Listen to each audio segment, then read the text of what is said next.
Dahulu kala, Australia adalah daratan luas yang sangat damai, di mana hewan-hewan di dalamnya bisa hidup bebas dengan sejahtera. Para pemakan tumbuhan bisa menikmati berbagai makanan yang disediakan oleh alam, dan para pemangsa juga bisa memakan mangsa yang mereka temui. Kehidupan liar Australia di masa lalu bisa dibilang sangat stabil karena mereka hidup alami sesuai jalan hidupnya masing-masing. Lalu datanglah manusia ke daratan Australia. Mereka mengubah tatanan yang ada. Diperkirakan, kehadiran manusia ke daratan itu dimulai pada kisaran 65 hingga 50.000 tahun silam. Sebagian peneliti sejarah meyakini bahwa orang-orang pertama yang menginjakkan kaki di Australia adalah para pengungsi yang merupakan korban dari ledakan Gunung Toba. Mereka itulah nenek moyang dari suku Aborigin. Kehadiran manusia awal di Australia mulai mengubah kehidupan hewan-hewan yang sudah lebih dulu mendiami daratan itu. Sebagian hewan boleh diburu untuk dijadikan makanan, sementara yang lain diusir karena dianggap membahayakan, atau bahkan dianggap sebagai pembawa sial sesuai kepercayaan yang ada pada manusia. Sekian lama berlalu, orang-orang awal penghuni daratan Australia mulai berkuasa atas alam yang ada. Hasilnya, beberapa hewan terpaksa menyingkir dan menjauhi manusia, sementara sebagian lain masih melakukan perlawanan kepada manusia yang dianggap telah mengambil rumah mereka. Suku Aborigin yang dianggap sebagai penghuni awal Australia telah mengalami perkembangan sedemikian rupa, mengikuti perkembangan manusia di daratan Asia yang merupakan tempat awal dari nenek moyang mereka. Konon, dulunya telah terjadi hubungan diplomatis antara orang-orang dari Asia Tenggara dan suku Aborigin di Australia. Keberadaan kapal laut jadi alat transportasi yang mampu menghubungkan manusia di daratan Australia dan daratan Asia. Mereka telah menjalin hubungan yang baik, entah hubungan perdagangan, berbagi informasi, berbagi keberagaman adat, dan lain sebagainya. Dan salah satu hasil hubungan mereka adalah masuknya anjing ke daratan Australia. Sekitar 5 hingga 3.000 tahun silam, orang-orang di Australia yang mulai bercocok tanam dan memelihara hewan ternak mengalami masalah dengan serangan hama dari hewan-hewan pengusik seperti tikus.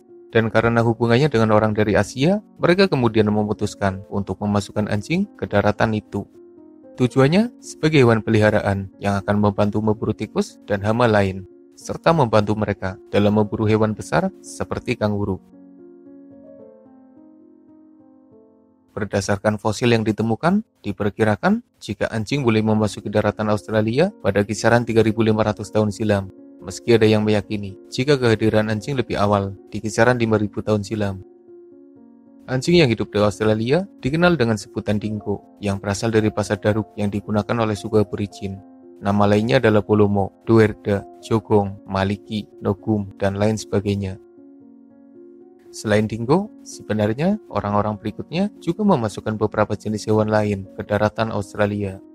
Misalnya kucing, antelope, kelinci, semut api, rubah merah, kambing, babi, keledai, unta, kuda, kerbau, burung unta, tupai, dan lain sebagainya.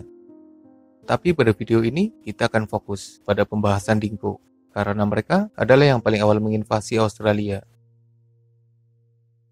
Awalnya, dingo hidup sesuai dengan tugasnya. Mereka jadi sahabat bagi majikannya, membantu menjaga kebun dan hewan ternak dari majikannya. Dingo memburu hama perusak, serta membantu majikannya dalam berburu hewan. Dingo berperan seperti yang seharusnya, menjadi anjing peliharaan yang sangat berguna bagi majikannya. Tapi seiring berjalannya waktu, populasi dingo semakin meningkat, dan orang-orang yang sebelumnya memelihara dingo mulai kerepotan jika harus memelihara banyak anjing. Perlahan, satu persatu dibiarkan hidup bebas di sekitar pemukiman manusia. Kasusnya hampir sama, seperti anjing liar yang hidup di lingkungan manusia. Dingo sendiri beradaptasi dengan kondisi yang ada di sekitarnya.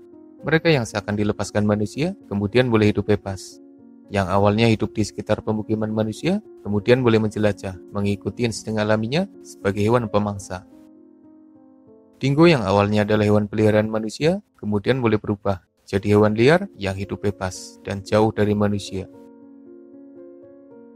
Dingo liar mulai hidup dengan caranya sendiri. Mereka juga membentuk suatu pasukan demi bisa bertahan hidup di alam liar tanpa campur tangan manusia.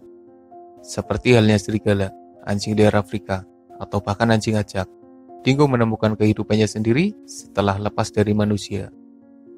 Di alam liar, dingo memburu berbagai jenis mangsa, entah yang kecil seperti tikus, yang sedang seperti kelinci, atau bahkan yang besar seperti kanguru. Menu makan mereka sangat beragam. Dingo sendiri punya teknik berburu yang lumayan hebat. Agak mirip seperti anjing liar Afrika, di mana mereka memaksimalkan kelompoknya ketika memburu mangsa, khususnya mangsa yang besar. Dingo punya modal besar sebagai pemangsa di alam liar. Kecepatan mereka sekitar 60 km per jam.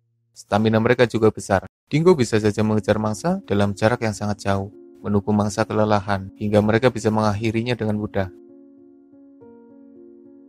Sampai momen ini, kehidupan antara hewan asli Australia, manusia yang tinggal di Australia, serta hewan pendatang seperti dingo masih terbilang aman, meski gesekan terus terjadi. Tapi seiring berjalannya waktu, perubahan demi perubahan terus terjadi dan menyebabkan masalah serius di daratan Australia. Dingo yang dulunya dianggap sebagai hewan yang membantu manusia, kini mulai berubah jadi hewan yang dianggap berbahaya. Mereka yang dulunya hidup sebagai peliharaan manusia, berubah jadi hewan buas yang malah membahayakan manusia.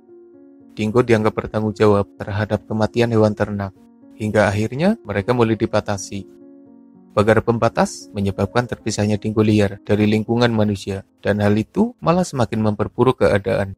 Populasi dingo semakin banyak, sementara mereka tidak bisa mendapat makanan dari manusia. Akhirnya, dingo semakin menekan hewan asli Australia yang ada di sekitarnya.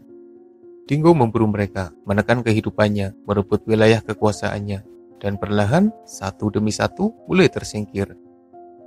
Beberapa peneliti bahkan meyakini jika dingo bertanggung jawab atas punahnya harimau Tasmania, menghilangnya setan Tasmania dari daratan Australia, serta punahnya beberapa jenis burung asli yang dulunya hidup di Australia. Dingo semakin berkuasa di sekitar wilayahnya, mereka seakan tidak terbendung. Seharusnya, setiap raja punya pesaing yang bisa menekan dan menahan kekuasaannya. Tapi di Australia, dingo terlalu dikdaya. Sebenarnya, dingo punya beberapa pesaing, misalnya kuol, setan Tasmania, harimau Tasmania, kucing liar, rubah merah, burung pemangsa, dan lain sebagainya. Sayangnya, kemampuan mereka tidak sebanding dengan dingo, sehingga dingo jadi terlalu perkasa dan sangat berkuasa. Saat ini, dingo bisa dibilang sebagai raja rimba di wilayah Australia. Mereka tidak punya pesaing berarti. Bahkan keberadaan dingo juga mulai dikhawatirkan manusia. Pasalnya mereka semakin berbahaya dan susah ditangani. Setelah ribuan tahun hidup di rumah barunya, hewan peliharaan yang awalnya penurut itu akhirnya harus memilih cara hidupnya sendiri, mengikuti naluri liarnya. Mereka yang awalnya adalah sahabat manusia, kini telah berubah jadi bahaya bagi manusia. Dingo telah menemukan kehidupan barunya yang membuat mereka jadi sosok yang sangat berbeda jika dibandingkan dengan leluhurnya.